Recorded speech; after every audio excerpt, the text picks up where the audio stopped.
Pues a todos y todas.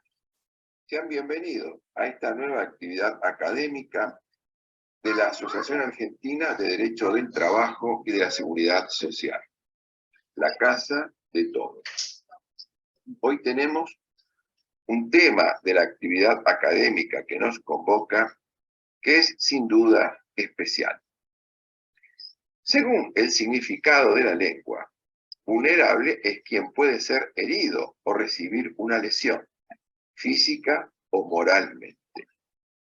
Configura un concepto que puede ser aplicado a una persona o un grupo social, según su aptitud para prevenir, resistir y sobreponerse de un impacto.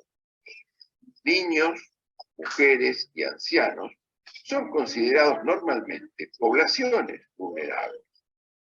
Pero por cierto, no constituyen ni remotamente las únicas expresiones colectivas en condición de vulnerabilidad. También una persona puede convertirse en un ser vulnerable debido a ciertas circunstancias que esté atravesando en su vida y que produzcan su debilidad y susceptibilidad de ser herida con facilidad.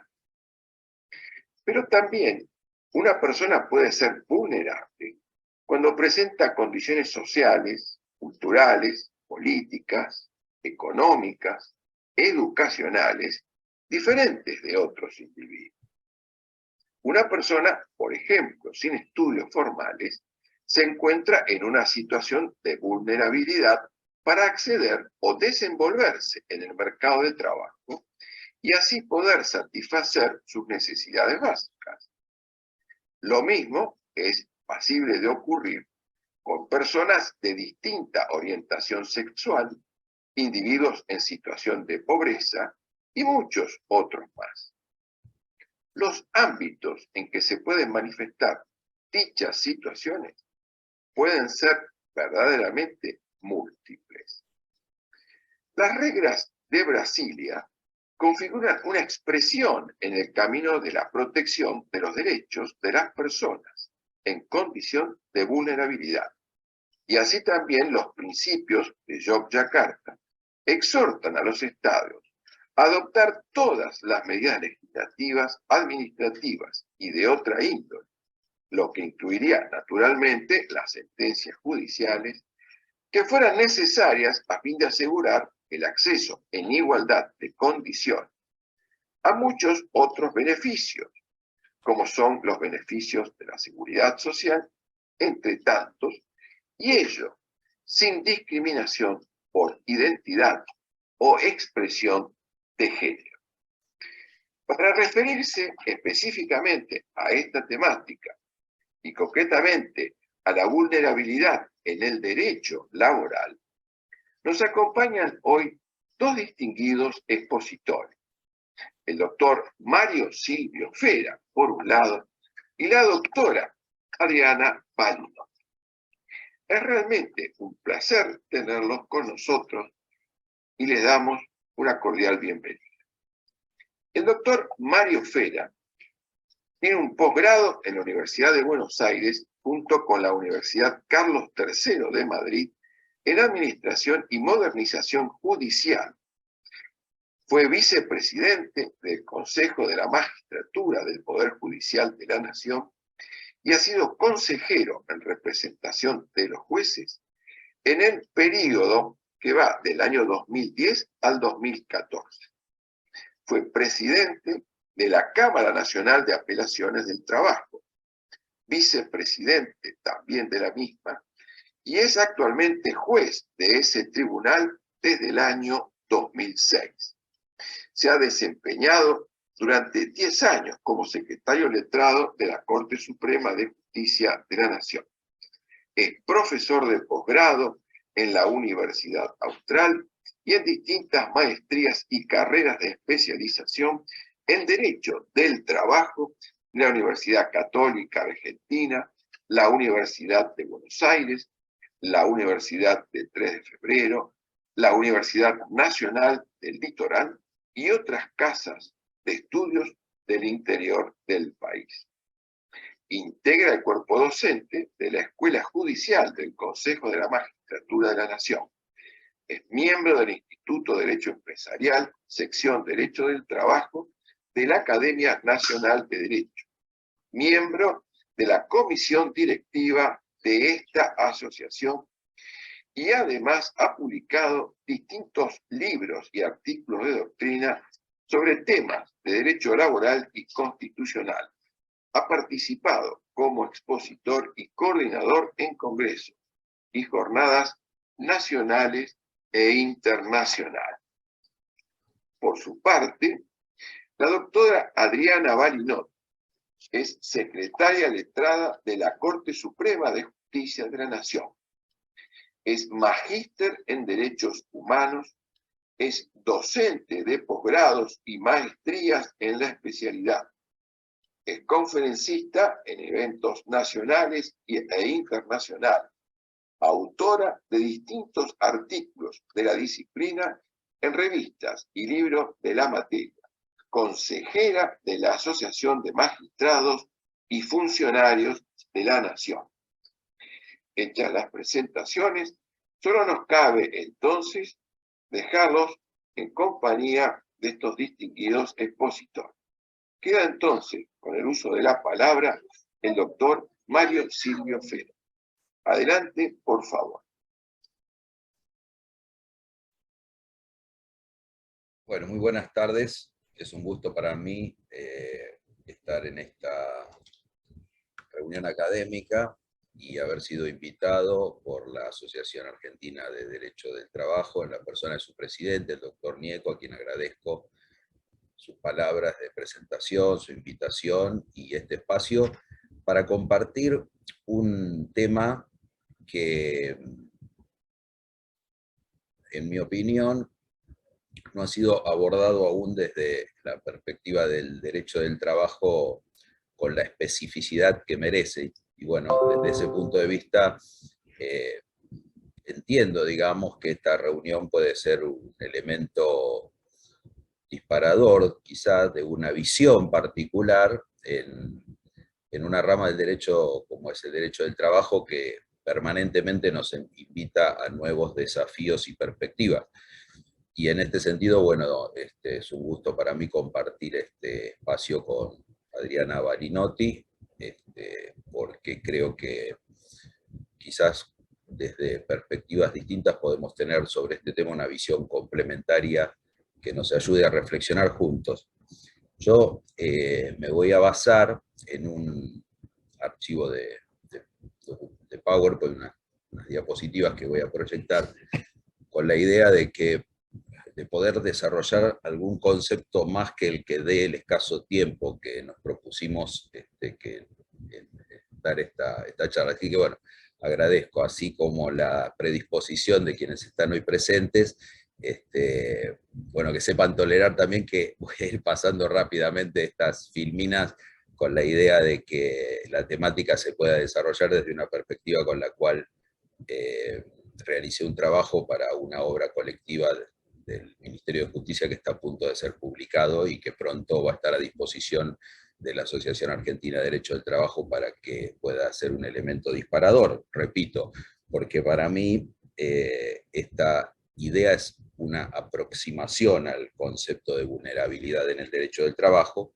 y a preguntarnos si este concepto puede ser complementado de alguna manera con el concepto de hipervulnerabilidad. Por eso el título de mi trabajo, que ya lo voy a poner en pantalla, es el de aproximación al concepto de vulnerabilidad en el derecho del trabajo y esto de la hipervulnerabilidad y el derecho del trabajo, un poco los desafíos que esta nominación nos plantea, ¿no? Y la idea para mí, yo voy a analizar muy brevemente, voy a dar pocos minutos a 5 perspectivas de análisis que tienen un punto de partida basado en 2 aspectos que son generales. Un poco, ¿qué es la idea de vulnerabilidad? Bueno, de alguna manera ya el presidente de la asociación, el doctor Nieco, expresaba algo de esto, pero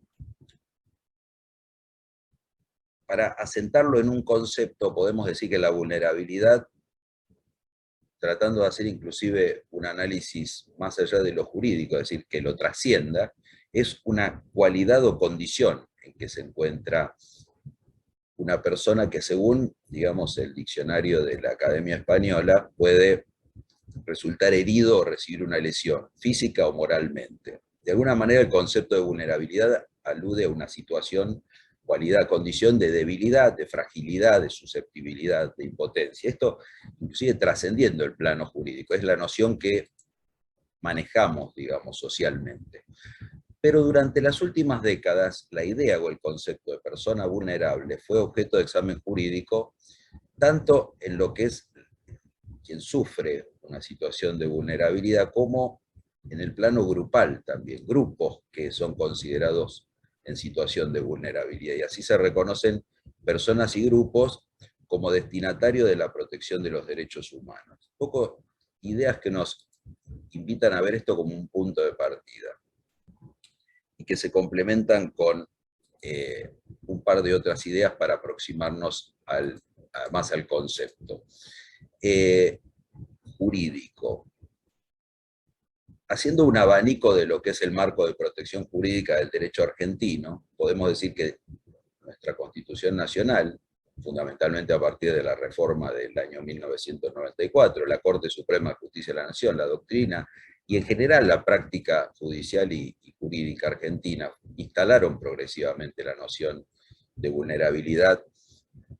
Y si uno analiza desde un punto de vista más global y a modo de abanico, se va a dar cuenta que esto se dio transversalmente en las distintas ramas del derecho.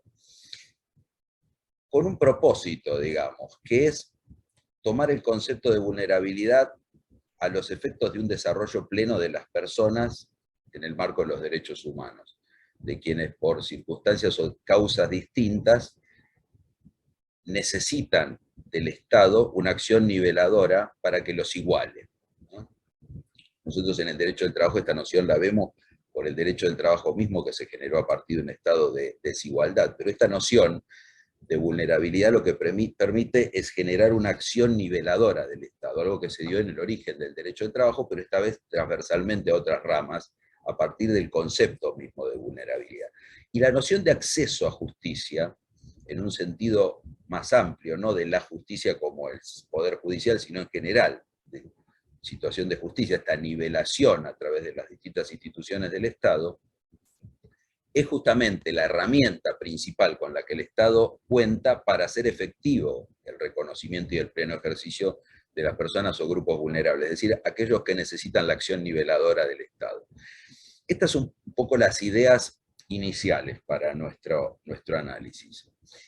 Y la pregunta ahora es cómo opera o se manifiesta el concepto de vulnerabilidad en la estructura del contrato de trabajo.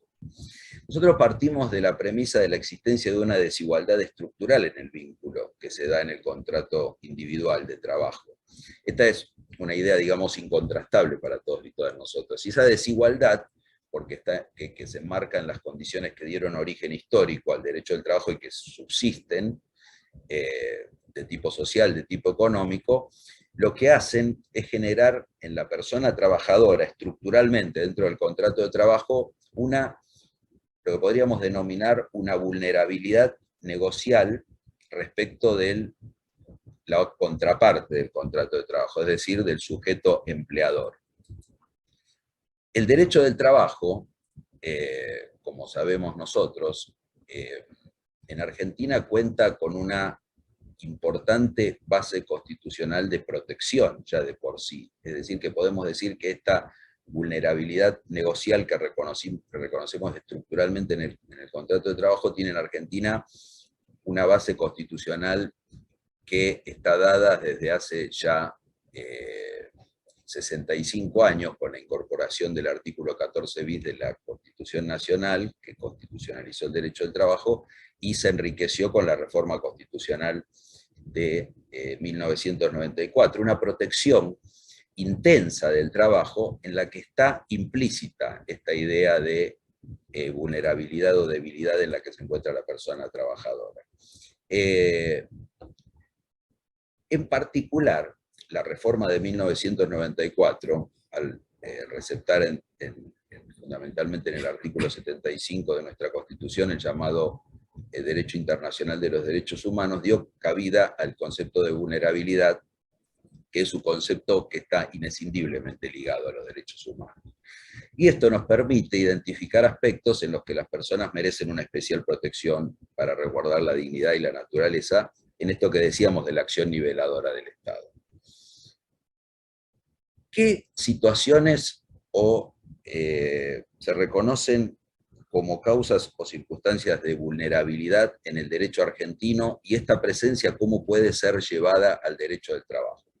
Bueno, nuestra Constitución reconoce protecciones especiales en la medida que identifica seres humanos a quienes corresponde garantizar la protección mediante el pleno goce y ejercicio de sus derechos en el artículo 75, como decíamos recién, introducido por la reforma constitucional de 1994 en los incisos 22 y 23. La doctora Balinotti tengo entendido que se va a referir con mayor especificidad a este tema, y por eso nosotros vamos a focalizar el análisis. Mi foco va a ser específicamente en el tema de lo que es el acceso a justicia, que implica la incorporación de este texto a la Constitución.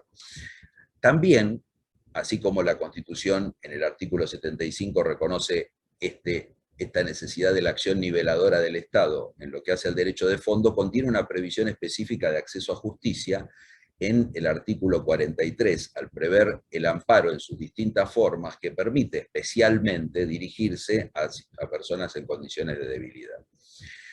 Pero a partir de esta protección constitucional reconocida de manera específica, la Corte desarrolló en las últimas décadas, desde la última reforma constitucional, criterios que van en línea con esa protección de los grupos o personas vulnerables. Y entre los fallos en la jurisprudencia de la Corte encontramos numerosas situaciones en las que se reconoció la vulnerabilidad y la necesidad de protección de seres humanos como vulnerables. Vamos a hacer un repaso muy rápido, dada la limitación de tiempo que tenemos, pero es importante señalar, para después proyectar esto en el derecho del trabajo, que en distintos fallos de la Corte, veremos y ustedes verán que es bastante nutrida la jurisprudencia, reconoció la vejez, la niñez como causas generadoras de vulnerabilidad, la discapacidad, el género, la condición de extranjero, la realidad de los pueblos aborígenes, la salud, los sufrimientos mentales derivados de situaciones particulares, la situación de las personas que fueron víctimas de delito, la privación de la libertad, y hasta factores de vulnerabilidad concurrente o llamados también de vulnerabilidad múltiple. Vemos el amplio abanico de reconocimientos de situaciones de vulnerabilidad que, como decíamos al comienzo, se transforman en un concepto que es transversal a las distintas disciplinas o ramas del orden jurídico. Hay un precedente, García, del año 2019, que fue muy emblemático en esta temática, y que yo no me voy a extender en esto porque sé que también lo va a retomar el concepto o los conceptos que surgen a partir del precedente García de la Corte Suprema, donde resolvió una situación de carácter previsional vinculada con otros temas que permitieron establecer criterios importantes en materia de vulnerabilidad, estándares importantes. Yo simplemente me voy a limitar, en cuanto a las derivaciones y lo dicho por la Corte del precedente García, a poner énfasis en una situación que tiene específicamente que ver con el acceso a justicia. Con motivo de este precedente, la Corte recordó que mediante una acordada del año 2009, había adherido a las 100 reglas de Brasilia sobre acceso a justicia para personas en condición de vulnerabilidad.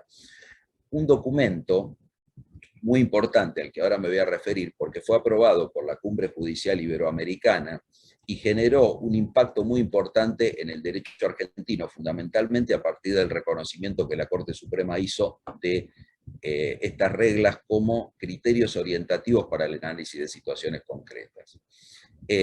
Y con motivo de esta causa, la Corte afirmó que el compromiso argentino asumido en la aprobación de las reglas de Brasilia implica de alguna manera una obligación para todos los departamentos del Estado.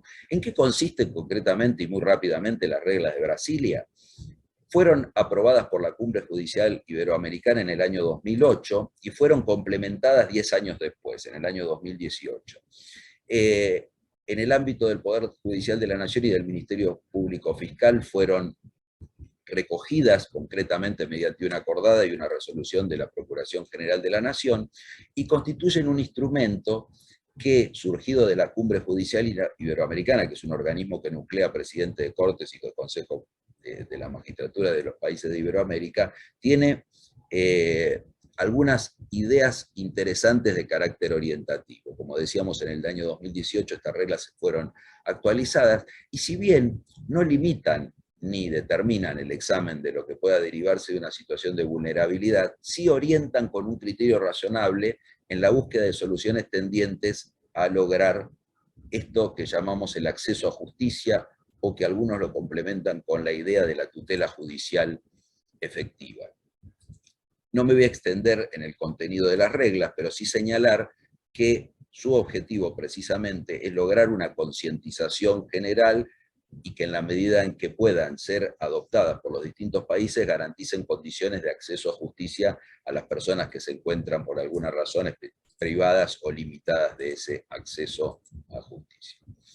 Obviamente que define cuáles son las situaciones de vulnerabilidad, pero lo hace de una manera no taxativa, dejando que cada Estado, en el marco de sus normas jurídicas, establezca los criterios para determinar lo que es una condición de vulnerabilidad, entre las cuales, bueno, se mencionan distintas de esas circunstancias o situaciones. Vamos a la mirada específica del derecho del trabajo y del contrato del trabajo en particular. Decíamos al comienzo de esta exposición que la persona humana que asume la condición de trabajadora aparece estructuralmente en el contrato de trabajo como afectada por una vulnerabilidad negocial. Pero lo cierto es que esa debilidad negocial, en base a la cual la persona se encuentra vulnerable relativamente, es decir, en cuanto a lo negocial, además puede concurrir o darse de una manera superpuesta con otras vicisitudes que nos permiten, dentro de un contrato de trabajo que es estructuralmente un ámbito que pone a una de las personas en situación de vulnerabilidad, determinar la concurrencia con causales de vulnerabilidad que nos permiten aproximarnos al concepto de hipervulnerabilidad. Desde este punto de vista, y con estos, digamos, aproximaciones, podemos establecer una diferenciación que es como un doble marco de protección de las personas trabajadoras desde el punto de vista de la idea de vulnerabilidad. Un marco general y otro marco más específico. El marco general de protección surge en materia de acceso a la justicia dentro del derecho del trabajo y del contrato del trabajo para el sujeto trabajador a partir y en razón de la vulnerabilidad negocial misma, y por eso es de carácter general, porque afecta a toda persona trabajadora. ¿Cómo lo vemos esto? Lo vemos plasmado en el mismo ordenamiento jurídico como consecuencia del reconocimiento que la Constitución hace de la persona trabajadora en su carácter de sujeto de especial protección o tutela preferente, como dice la Corte y como surge del artículo 14 bis y del artículo 75, inciso 22 y 23 de nuestra Constitución.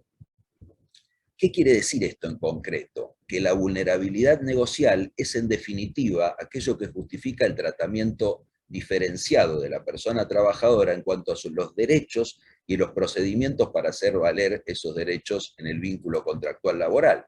Así se justifica precisamente por la vulnerabilidad negocial la especialidad de un sistema judicial como es el de la justicia del trabajo, la existencia de principios, normas y reglas referidas a un proceso judicial específico de una tramitación administrativa y judicial desburocratizada, gratuita, que aparecen como elementos claves para la protección, para que la protección que las normas de fondo prevén se hagan efectivas en el acceso a justicia. La Corte Suprema mismo estableció en un precedente muy importante que hay una estrecha relación entre los derechos de fondo y los derechos procesales o instrumentales, las herramientas para hacer valer este acceso a justicia. En una causa resuelta en el año 2014, que es el caso Curay, a propósito de el tema de la gratuidad, del análisis de la ponderación de la gratuidad en las actuaciones administrativas y judiciales, como le había sido negada a una persona trabajadora en una provincia, señaló que la efectiva vigencia del principio constitucional que otorga tutela preferencial a quienes trabajan en relación de dependencia requiere una protección legal como es la protección de los derechos de fondo, es decir, a que tengan una eficaz defensa en las instancias administrativas y judiciales. Y en ese, digamos, contexto de esa causa, no solo se avanzó en normas expresas de la Constitución histórica, sino también en normas específicas incorporadas en la reforma constitucional de 1994. Pero además del marco general de protección, por eso decimos que desde el punto de vista de la vulnerabilidad existe una doble protección, existe una protección más específica que nos acerca al concepto de hipervulnerabilidad en el derecho del trabajo. Es decir, aquellas personas que además de ser trabajadoras y estar afectadas por la vulnerabilidad negocial, encuadran en supuestos de vulnerabilidad reconocidos a partir de circunstancias o causas que impactan transversalmente el orden jurídico, como son las que analizamos anteriormente. Y en estos casos decimos que la necesidad de protección se identifica, porque se trata de una vulnerabilidad agravada que llamamos, como se reconoce en otras ramas del orden jurídico, hipervulnerabilidad. Y entonces se trata de una vulnerabilidad concurrente.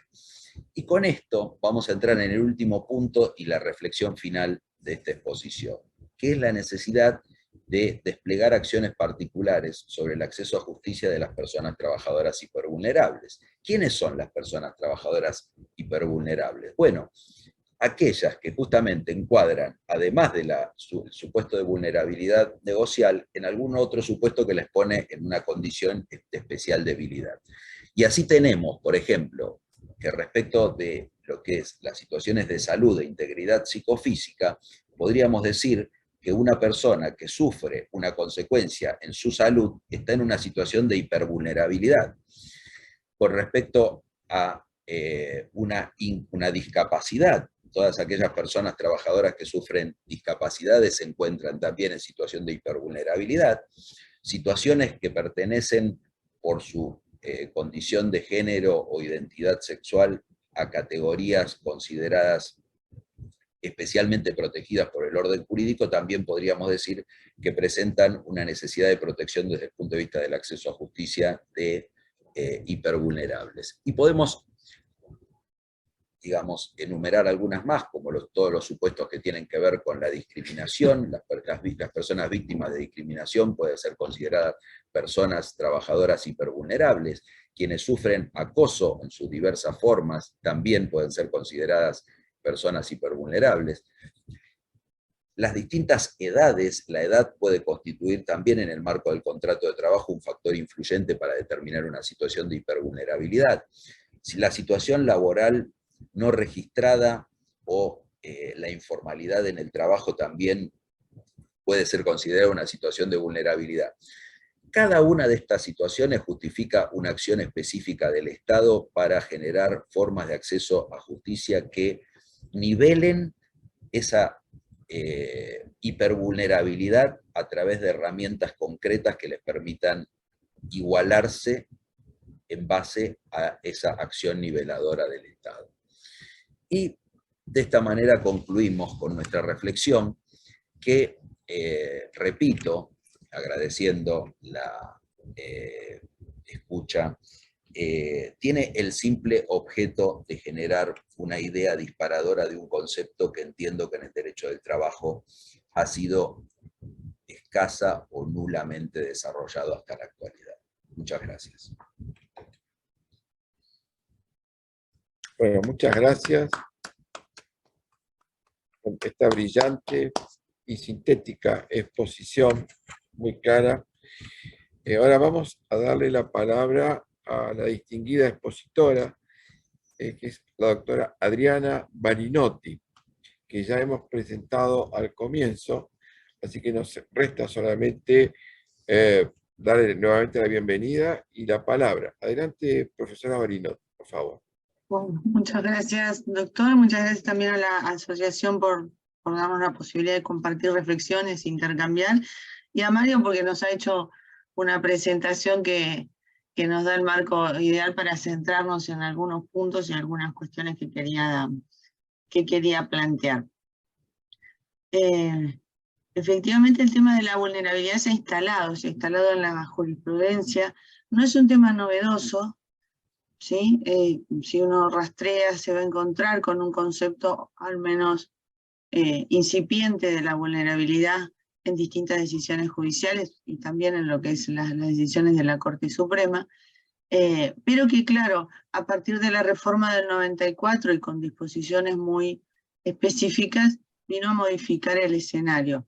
Comparto con Mario el tema de que la hiposuficiencia del trabajador, así lo llamaba la doctrina clásica y comparada, es asimilable a un supuesto de vulnerabilidad, o plantea por lo menos desde el plano fáctico aristas que tienen que ser consideradas a la hora de la conceptualización, ¿sí? La vulnerabilidad se ha convertido en una categoría constitucional a partir de la reforma del 94, cuando el artículo 75-23 impone al Congreso la obligación de legislar acciones positivas, las va a situar esta obligación en dos objetivos específicos. Asegurar el pleno goce y ejercicio tiene que ver con el inciso precedente, que es el 22, es decir, de poco serviría incorporar al bloque federal un catálogo de derechos fundamentales si el efecto útil, como lo llama la Corte Interamericana, o el efectivo goce del sistema universal, no está asegurado tanto a nivel legislativo como en lo que es la aplicación y la práctica del derecho.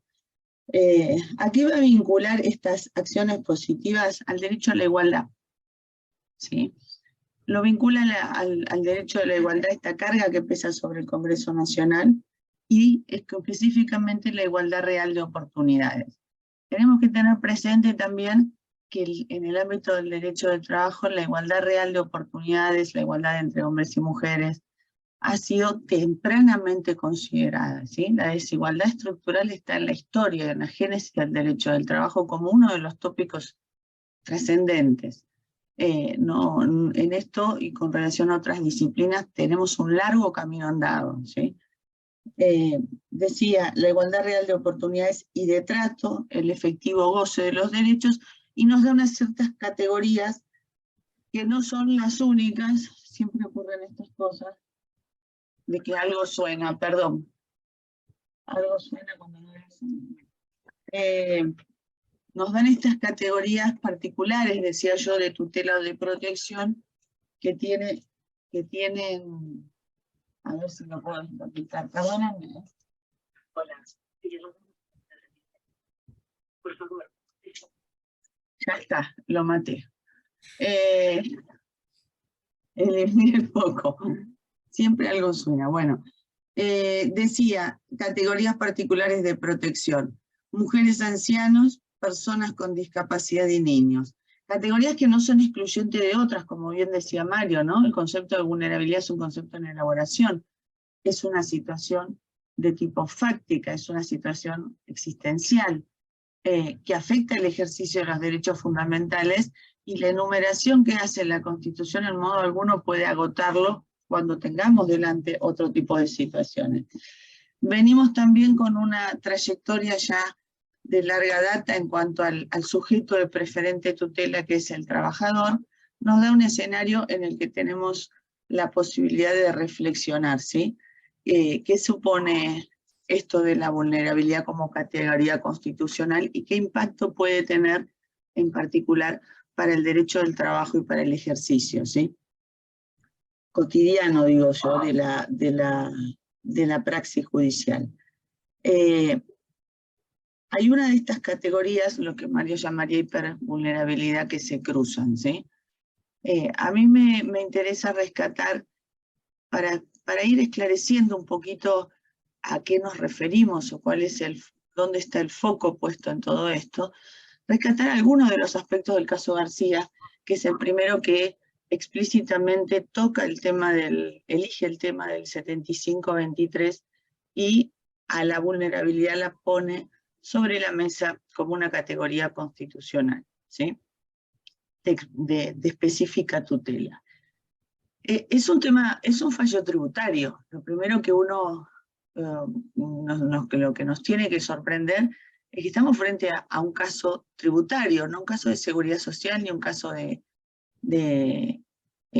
salud o una cuestión laboral, ¿sí? Es decir, el tema aquí es un tema tributario que va a tocar cómo opera el principio de igualdad en el ámbito tributario y el de razonabilidad también, ¿sí?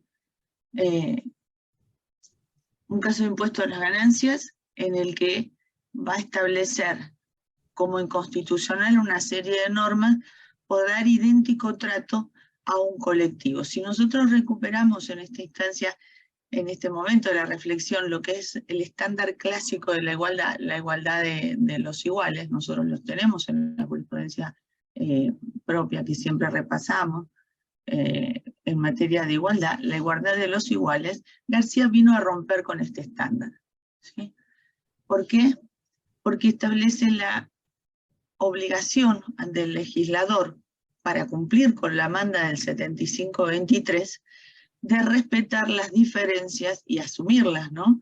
Las diferencias al interior de la propia categoría. Es decir, en principio, y por eso habían sido convalidadas estas disposiciones por un concepto clásico, el estándar clásico de la igualdad y de la igualdad en materia tributaria, ¿sí? Era una norma que se aplica de manera homogénea a todo el colectivo de los jubilados y pensionados, ¿sí? A los retirados, a todas las personas en situación de pasividad.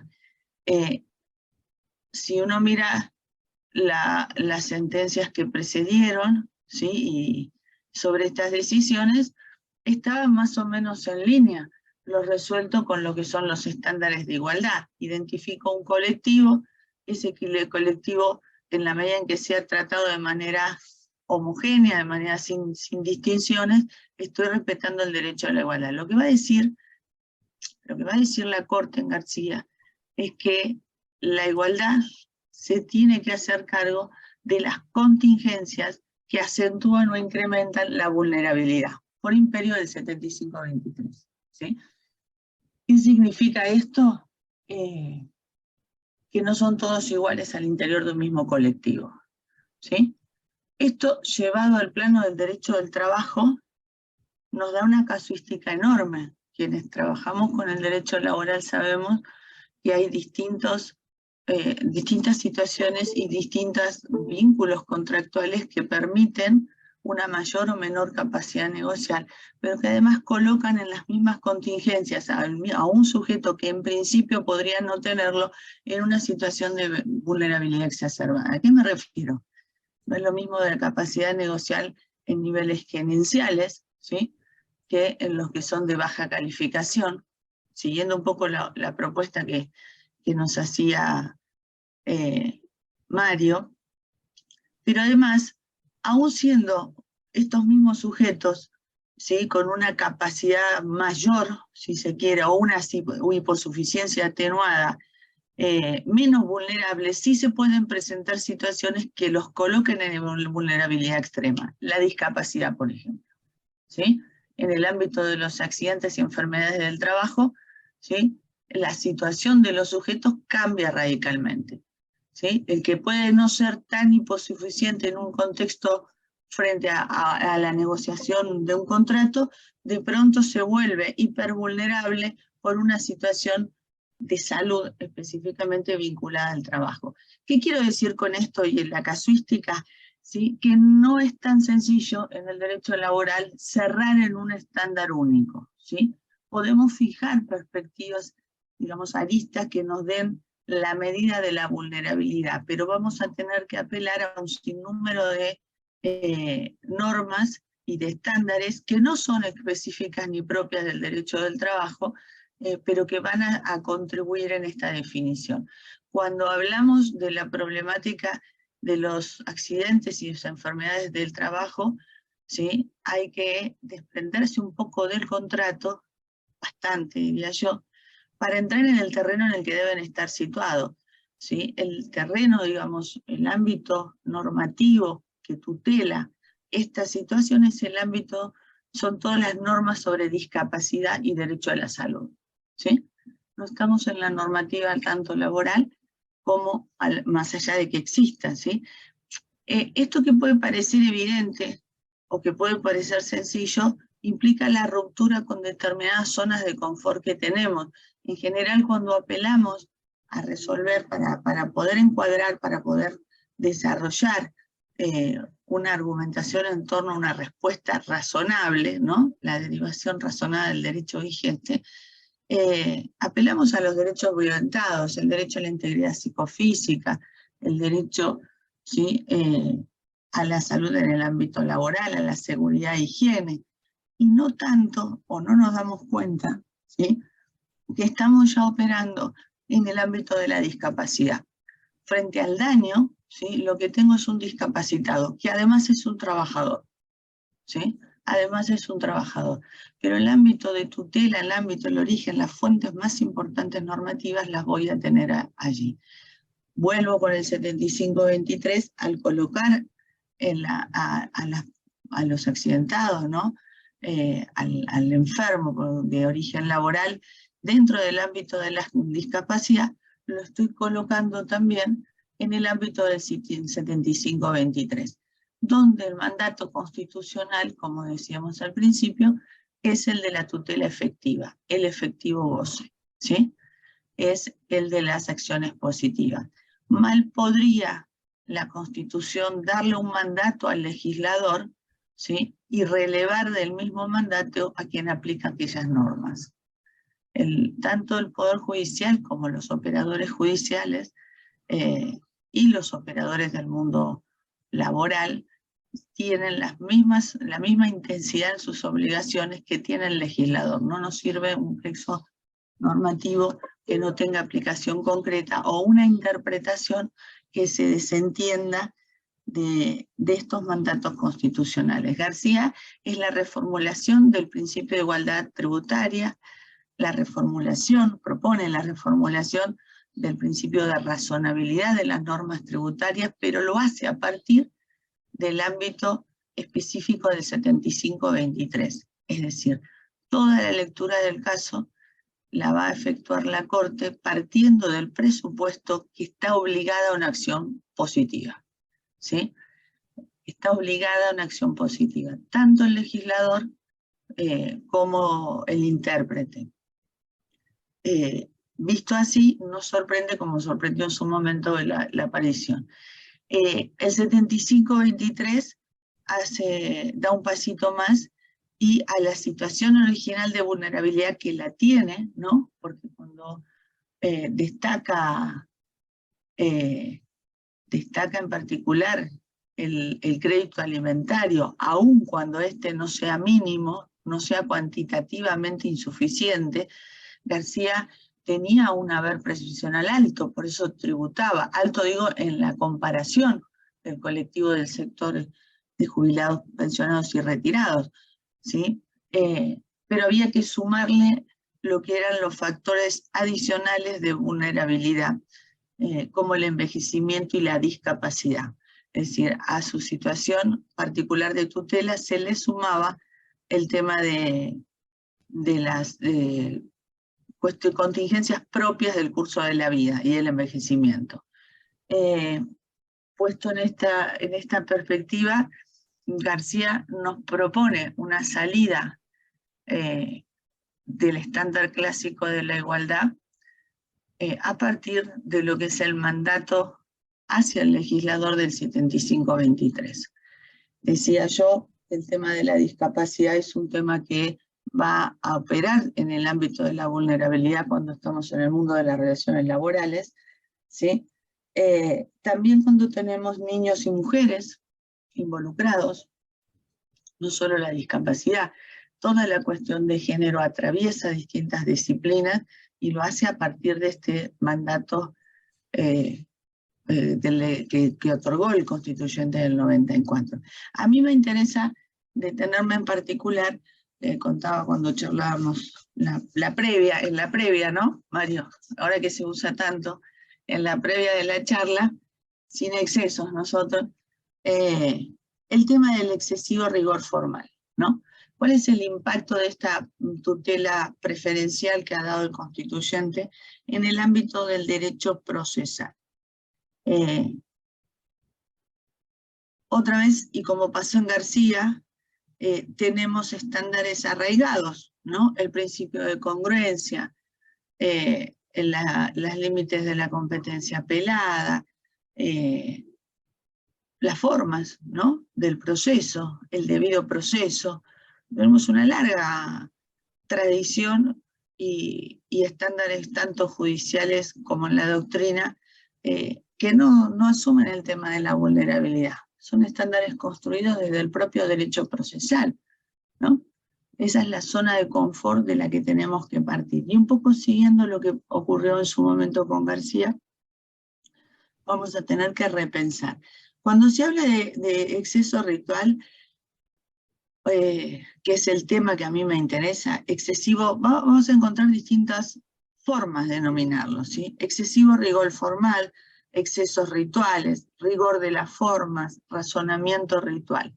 Todas estas formulaciones que encontramos en distintos precedentes tienen un presupuesto común, que es la renuncia a la verdad jurídica objetiva. Si uno revisa y trata de encontrar el hilo conductor, no vamos a encontrar que el reproche por el cual se descalifica o se cuestiona esa interpretación de las normas procesales es esta renuncia a la verdad jurídica objetiva. Es decir, las consideraciones meramente formales, que abdican de determinar la verdad sustancial y que abdican también de los derechos en juego. En este caso, y por lo que es el tema de hoy, cuando hablamos de derechos en juego, tenemos que tener siempre el norte en el 7523. Estamos frente a derechos, ¿sí?, de colectivos con especial protección, colectivos vulnerables, es decir, son derechos federales, son derechos fundamentales, pero son además de un colectivo cuya protección, ¿sí?, ha sido tan intensa en el texto constitucional que se exigen acciones positivas, ¿sí?, que lo ha puesto como un horizonte el constituyente del 94. Este planteo tiene que ver con la frustración de derechos, ¿sí?, porque una de las cuestiones o de las consecuencias más comunes al excesivo rigor formal, al ritualismo, al razonamiento ritual, es que da una respuesta, nosotros decíamos, Mario se va a acordar de su época en la Corte, fundamentación aparente. Da una respuesta que desde el punto de vista de la argumentación parece sólida, da una respuesta que parece anclada en el sistema jurídico, ¿sí?, pero que deja, que prescinde o que no se hace cargo de lo que es la frustración de los derechos fundamentales en juego, ¿sí? Es numerosa, o sea, es extensa la jurisprudencia de la Corte sobre el tema. Me interesan algunos ejemplos en particular, porque son los que van a marcar, digamos, con mayor intensidad la respuesta posible o la respuesta esperada en una adecuada solución de los litigios, ¿sí? Tenemos precedentes que han descalificado sentencias por no haber buscado, decía, ¿no?, por abdicar de buscar soluciones que se avengan con la urgencia y la naturaleza de las pretensiones. Hablo en concreto estos fallos en materia de infancia, de niños y niñas en situación de vulnerabilidad extrema, ¿sí? Evitando el rigor de la forma. Cito lo que son las formulaciones conceptuales, porque creo que es lo más importante cuando uno está elaborando, ¿no? También tenemos presentes en materia de caducidad a distancia, ¿sí? En el caso anterior no se le imprimía un procedimiento que diera una respuesta oportuna, ¿no? Es decir, la respuesta iba a llegar, pero iba a llegar de manera tardía, con lo cual se descalificaba desde la Corte precisamente esta solución. También se consideró excesivo rigor formal una caducidad que no ponderó en la falta de intervención oportuna del Ministerio Público. ¿Por qué? Porque si bien la parte había incurrido, digamos, en los presupuestos que la ley tomaba para la caducidad de instancias, quedaba todavía una forma de impulso adicional que era la intervención del defensor de menores, al que no se le había dado todas las vistas y traslados que correspondían. Había tenido intervención en el proceso, pero no todas, ¿sí? Se anuló la caducidad de instancia, retrogradando este es el famoso caso Aguirre, retrogradando el proceso a la etapa previa. También se consideró un excesivo rigor formal en materia de caducidad de instancia, descartar los efectos impulsorios, ¿sí? Es decir, aquellos actos que si bien no eran técnicamente un impulso del proceso, sí te podían tener alguna consecuencia en este sentido. Es decir, la medida, digamos, de la interpretación amplió aquella más beneficiosa. Y claro, es que podemos hablar también en materia de discapacidad, en el que se consideró un razonamiento ritual impropio de la materia debatida, dijo la Corte en aquella sentencia. Aquella que había hecho hincapié en una situación fáctica menor, era una menor que necesitaba un tratamiento en el exterior, su vida dependía de ello, cambia el lugar de destino y la rechazan la demanda porque habían modificado los términos, ¿sí? La Corte fue muy dura en este caso, y lo considera un razonamiento ritual, ¿sí? Pero vinculándolo a la materia debatida, al propósito sustancial de esa acción de amparo, que era la preservación de la salud. En otros términos, lo importante no es a dónde vaya, sino si lo que está pidiendo es lo que asegura la salud y la integridad psicofísica de la menor. Siempre con base en la Convención de los Derechos del Niño, y también ya teníamos el tema del 75-23. En otro caso también consideró injustificado rigor formal que frustraba los derechos y la defensa en juicio, porque no consideró la inexistencia de otros dispositivos aptos para lograr el reconocimiento urgente. Se negaba la vía del amparo, ¿no? Por la naturaleza de las pretensiones, sin hacerse cargo del argumento que decía que precisamente era la única vía que daba en tiempo oportuno respuesta, ¿sí? Extremado formalismo, es una expresión que también utilizó, con una persona menor de edad con discapacidad, sin hacer caso a los criterios hermenéuticos trazados en materia de derecho a la salud y de discapacidad. Me refiero específicamente en estos casos a los que son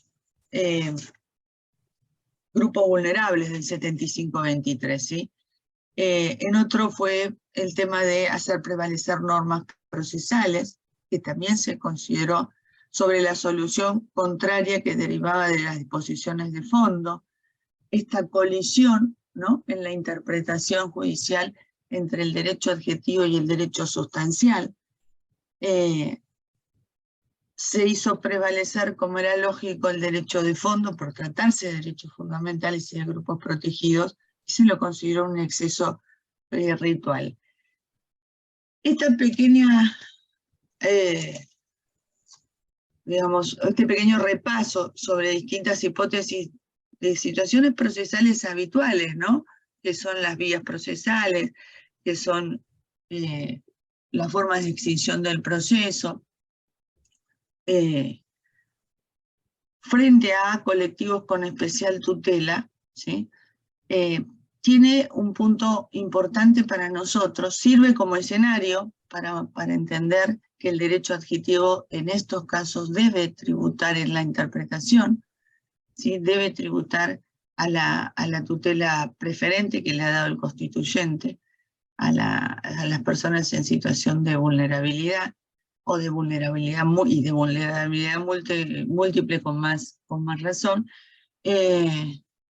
pero me interesa cerrarlo con un tópico en particular que tiene que ver con el derecho de defensa, que tiene que ver con un instituto procesal, que tiene que ver con el derecho administrativo, ¿sí? Y con el uso de las formas, ¿sí? Es uno de los principios más importantes del derecho administrativo. Lo vamos a poner acá. Aquí lo está. Uno de los principios, el indubio pro actione, ¿sí? El indubio pro actione supone la supervivencia aún frente a la duda de la vía y la revisión judicial, ¿no? Estamos en este momento teniendo una cantidad de casos enormes, donde hay que articular la jurisdicción administrativa con la revisión judicial, ¿no? Que involucran al 7523, porque estamos frente a sujetos discapacitados, no solo trabajadores de preferente tutela por el 14 bis, sino además inmersos en la tutela, en este mandato constitucional de acciones positivas que le da el legislador y que tiene que tener un espejo en el Poder Judicial que lo va a llevar a concretar, ¿no? Algo efectivo. El indubio pro actione es un principio del derecho administrativo que no aparece en la interpretación de otro tipo de normas, ¿sí? En particular en la interpretación de normas procesales, en particular en la 27348. ¿Por qué proyectarlo? Uno diría, en principio, bueno, pero son principios de disciplinas distintas, una rige en el ámbito administrativo, que tiene sus propias, ¿sí? Pero resulta que la naturaleza, la ratio legis de las dos, de las disposiciones tanto laborales en materias procesales como tienen que ser la misma, ¿sí? Que es el resguardo y la tutela de estas garantías fundamentales. Sirve para ilustrar la cuestión, estoy hablando concretamente del acceso a la revisión judicial y del exceso formal o el racionamiento ritualista que no encausa la pretensión, aun cuando hay explícita una petición de revisión, ¿sí? En concreto, estamos hablando de los casos en los que si se formula como demanda, si se formula como apelación, si se presentó, ¿sí? En una u otra sede, si no se elevó en tiempo oportuno, ¿sí? Específicamente la interpretación de estos dispositivos procesales que vienen de la 27348, pero juegan también todo el derecho administrativo, ¿sí? Desconocen, cuando son restrictivos, cuando son ritualistas, desconocen los derechos fundamentales que están en juego y desconocen sobre todo los propios principios del derecho administrativo, que es la supervisión, es decir, la cuestión de la sustancia, lo que venía hace unos minutos hablando sobre la necesidad de buscar la verdad jurídica efectiva o hacerse cargo de lo que ha sido la pretensión y los planteos de las partes, ¿no? Se hacen prevalecer normas procesales en una interpretación casi literal sin tener en cuenta la naturaleza de los derechos federales en juego, ¿sí? Interesa en este punto, más allá de que lo dijo Pogonza, ¿sí? El indubio pro actione estaba en Pogonza, hay jurisprudencia posterior de la Corte, Martínez, y un sinnúmero de casos en los que precisamente se revocaron sentencias por no habilitar la revisión judicial cuando habían cumplido con otras instancias administrativas. Detrás de toda esta lectura persiste la idea del acceso a justicia, de la tutela judicial efectiva y de la efectividad del 7523, ¿sí? Detrás de toda esta interpretación del derecho procesal, lo que está es esto. Pero hay que decir también, porque seamos generosos en el reconocimiento, que gran parte del desarrollo en materia procesal de la tutela judicial efectiva y de la garantía de protección a la vulnerabilidad, no viene de la jurisprudencia de la Corte en materia de seguridad social, ¿sí? Hay muchísimos casos, ¿sí? En los que se han tocado se han equiparado, por ejemplo, me detengo en algunos, se han equiparado a sentencias definitivas y habilitado a la instancia, ¿sí? Con apoyo en distintos precedentes, en un caso, por ejemplo, de reajuste jubilatorio, en el que venía denegado el beneficio.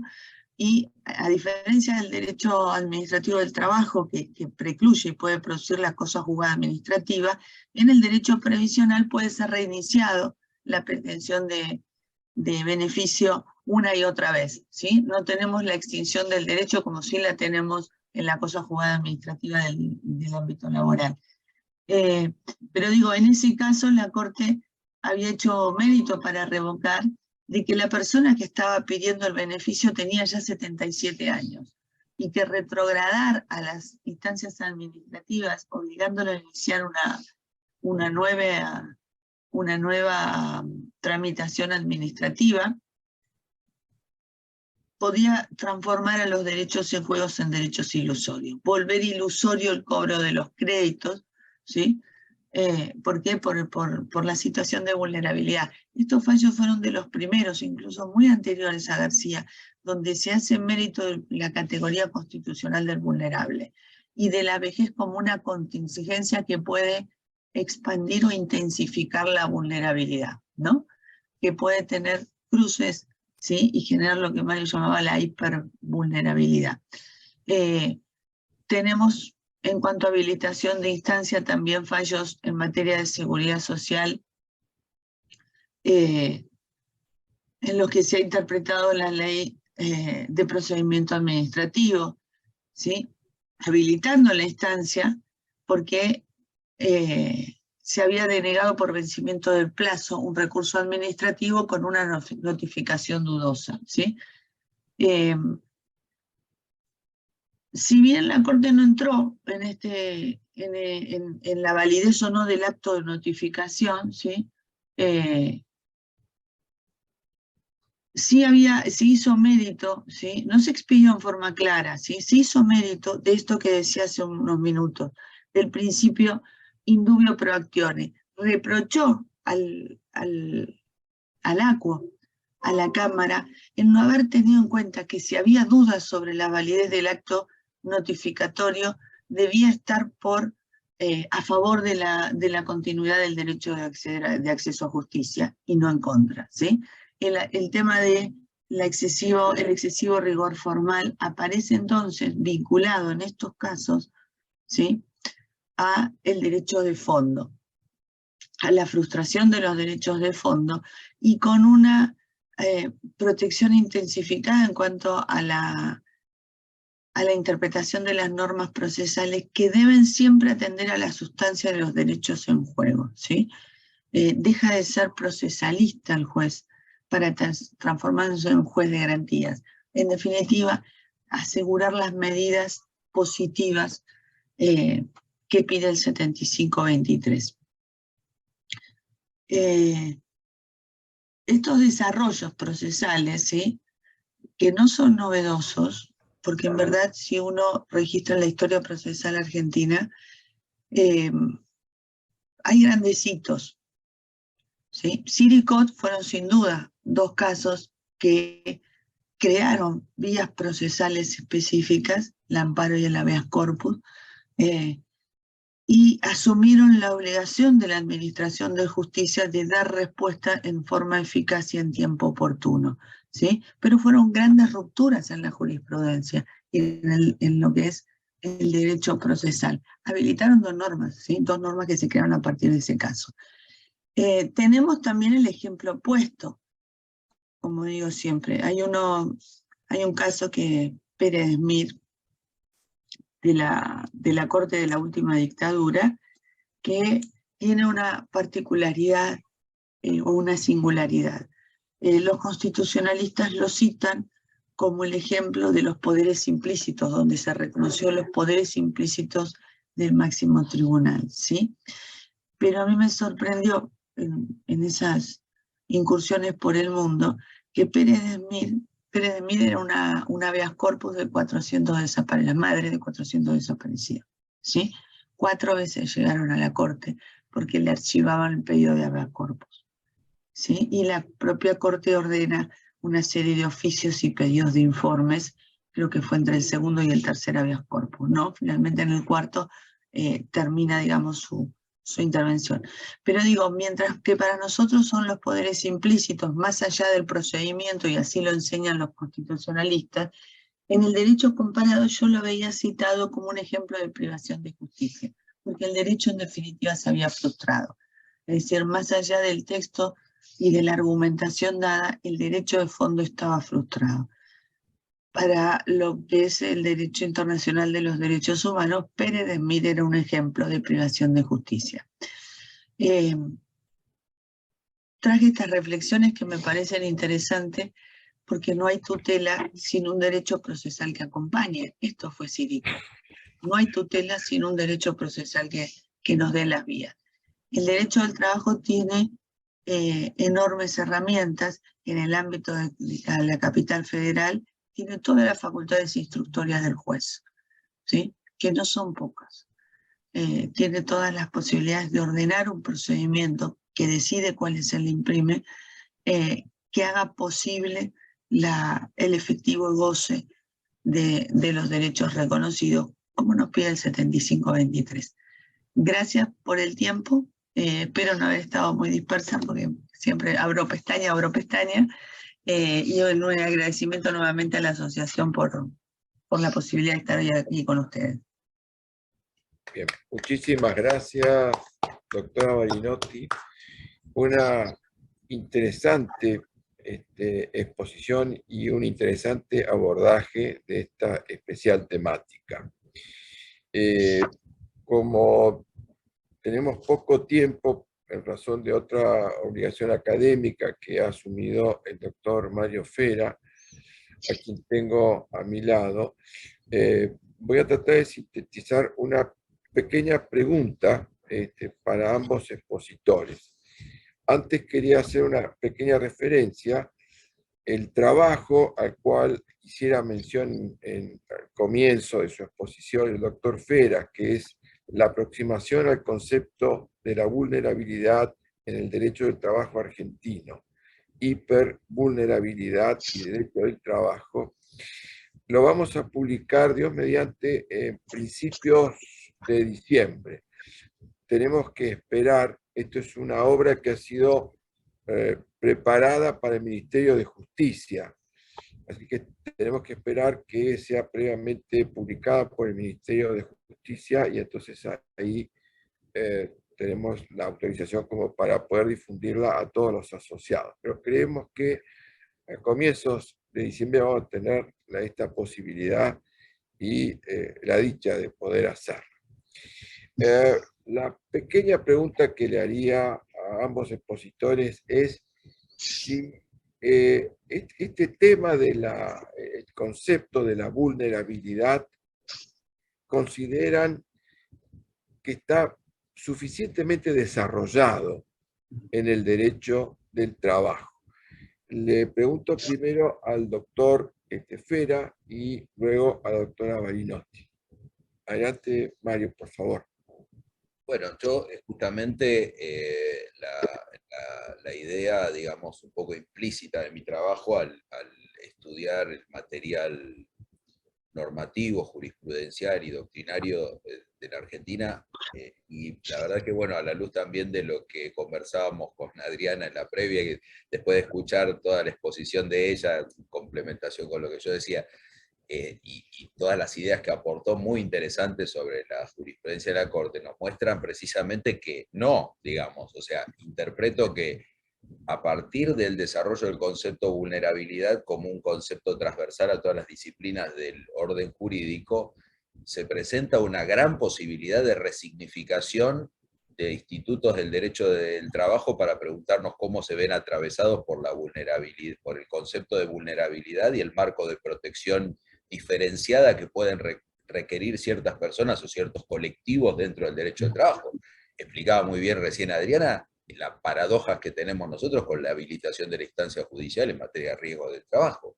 O también, hacia el otro lado, si el concepto de vulnerabilidad en toda su extensión no nos habilita también a reconocer estas categorías de hiposuficiencia entre las personas que tienen una fuerte, digamos, incapacidad para entender el sinalagma contractual de contrato de trabajo frente a quienes tienen mucha más capacidad negociadora en la relación laboral, ¿no? Digamos, yo creo que plantea una serie de interrogantes y desafíos muy interesantes que no hay que perder de vista que estamos en el contexto del artículo 75, inciso 22 y particularmente 23, en cuanto a que la acción positiva del Estado tiende a favorecer la vulnerabilidad como herramienta protectora y no desprotectora de la persona trabajadora. Pero a mí, digamos, las reflexiones que me deja después de este intercambio de opiniones es la importancia que tiene la transversalidad de este instituto en las distintas ramas, lo que nos vuelve a mostrar la unidad del derecho, esta vez en torno a los derechos humanos, y todo el marco que se abre a partir de la resignificación que los derechos humanos producen en el derecho del trabajo. Creo que son temas que hay que trabajarlos porque influyen muy en el sentido práctico del derecho procesal de todos los días, cómo dos casos parecidos pueden resolverse distinto en función de la vulnerabilidad de la persona y del uso inclusive de las herramientas procesales, ¿no? Esto me impacta mucho, y la labor creativa a la que invita al rol judicial, ¿no? Lo que yo llamo, digamos, a partir de los conceptos constitucionales, la construcción del caso que se da en Argentina a partir de la reforma constitucional de 1994 y el nuevo rol que asume el Poder Judicial, por ejemplo, con la reforma del Código Civil y Comercial de la Nación, donde ya se habla de casos y no de normas a los que las conductas se tienen que subsumir, sino ya hablamos de la construcción del caso, como si estuviéramos en un laboratorio o como si estuviéramos en un quirófano, donde los tribunales somos quienes vamos a operar a las personas que se nos presentan y tenemos que elegir las herramientas indispensables que pueden ser distintas según el caso. Transformar la justicia en equidad, ¿no? Transformar la igualdad o ver la otra cara de la igualdad como la equidad. La diferencia dentro de la igualdad. El concepto de vulnerabilidad invita a establecer diferencias dentro de la igualdad, pero siempre protegiendo, nunca para desproteger. Esto es lo que me parece muy interesante y muy desafiante, ¿no? La seguridad jurídica y la vulnerabilidad. Son una serie de interrogantes. Bueno, me detengo en esto porque me apasionó y realmente creo que sí, que se abre un desarrollo muy interesante en el derecho del trabajo. Bien, muchas gracias, doctor Fera.